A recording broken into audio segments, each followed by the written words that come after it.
Hello and welcome to Kagik Advice. Today I'm going to be teaching you something most drivers do not know, especially those who use automatic cars, gearbox such as this. And I hope you learn something and put it into practice. Yeah.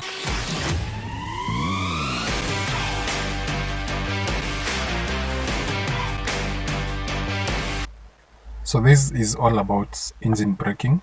Engine braking is when you downshift your gears to reduce the speed of the engine, and this is done usually in a manual car, but since all cars come with some allowance for manual option, you can still do the same in automatic cars, and most drivers do not know about this. So today I'm going to teach you how to do it, when to do it, and I'm sure it's going to help you and your car. So I'm going to start with why you should do it. So engine braking is good for your car since it reduces the wear on your brake pads, because when you learn the art, I'd like to call it the art of downshifting, you're going to find yourself using less of brake pedals and more of downshifting. Second, the engine is naturally built to be driven like that.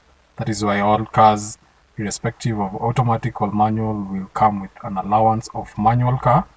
And if you have a vehicle that is 2008 model and below, you probably have this kind of a gearbox.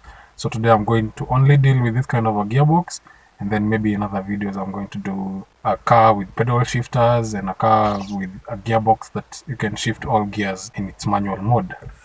So for this car, it only gives you an allowance to change to second gear.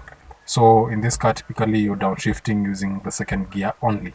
Those are enough reasons why you should engine brake.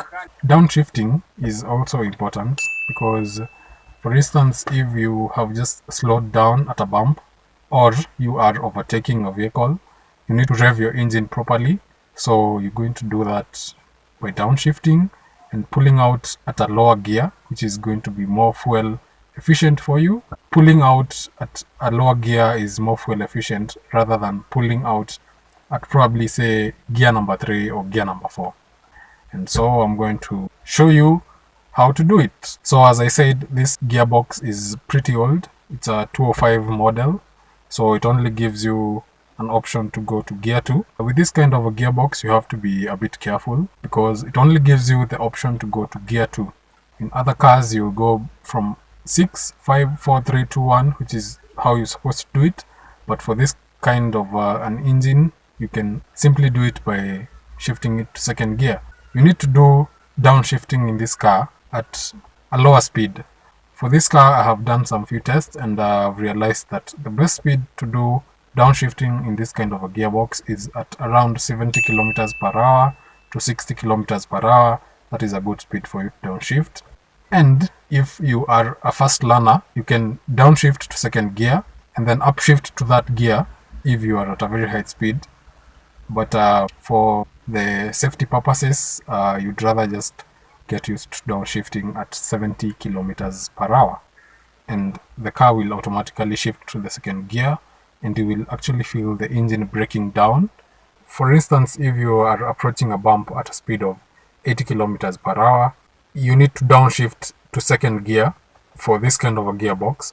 But we said you have to be careful with the speed, so you let it down to 70 kilometers per hour and then you shift to gear 2, and then the engine will brake itself and you will feel the engine braking, and then you only have to use your pedals for a very limited amount of time, and yeah, you jump the bump pretty well. Another situation is right after you jump the bump, you are at the right gear to pull out at the right speed. So when you jump over a bump, you need to pull out at the same gear. For instance, in this gearbox, you are in second gear.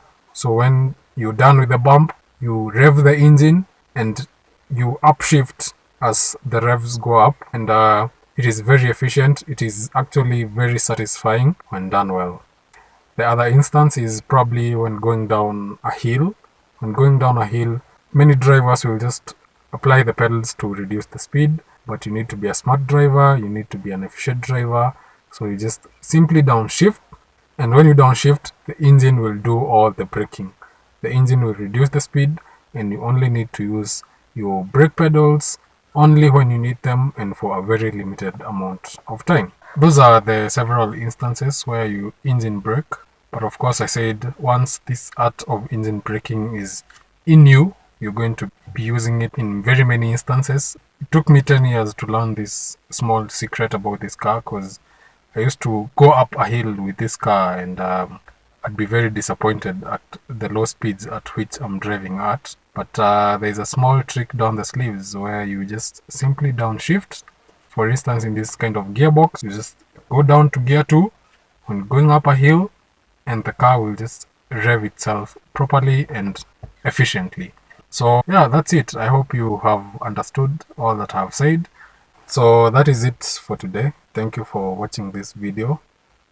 Please watch out for my next video. I'm going to be demonstrating using all the gears. We only were very limited with this kind of gearbox. Watch out for my next video and learn how to engine brake.